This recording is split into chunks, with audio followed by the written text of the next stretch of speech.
സിക്സിൽ ശ്രദ്ധിക്കപ്പെട്ട മത്സരാർത്ഥികളായിരുന്നു അഭിഷേക് ജയദേവും ജാൻമണി ദാസും. ഹൗസിനുള്ളിൽ വെച്ച് അധികം സംസാരിച്ചിരുന്നില്ലെങ്കിലും പുറത്തെത്തിയതിനു ശേഷം ഇരുവരും ഒറ്റ സുഹൃത്തുക്കളായി മാറിയിരുന്നു. ഇതിനിടെ അഭിഷേകും ജാൻമണിയും തമ്മിൽ പ്രണയത്തിലാണെന്ന തരത്തിലും വാർത്തകൾ പ്രചരിച്ചു. ഇവർ ഒരുമിച്ച് നടത്തിയ ഒരു ഫോട്ടോഷൂട്ടിന് ശേഷം അഭ്യൂഹങ്ങൾ ശക്തമാവുകയും ചെയ്തു. എന്നാൽ ഇത്തരം വാർത്തകളെല്ലാം നിഷേധിച്ച് രംഗത്തെത്തിയിരിക്കുകയാണ് അഭിഷേക്. ഒരു യൂട്യൂബ് ചാനൽ നൽകിയ അഭിമുഖത്തിലായിരുന്നു വെളിപ്പെടുത്തൽ.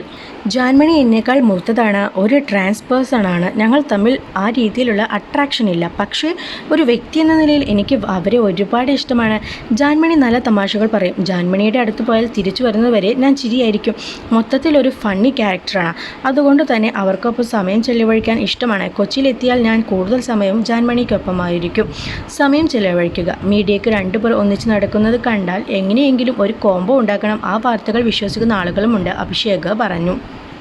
മറിച്ച് ജാൻമണിയോട് പ്രണയമല്ല, ഒന്നിച്ച് സമയം ചെലവഴിക്കാനാണ് ഇഷ്ടം എന്നും വെളിപ്പെടുത്തിയിരിക്കുന്നു അഭിഷേക് ശ്രീകുമാർ.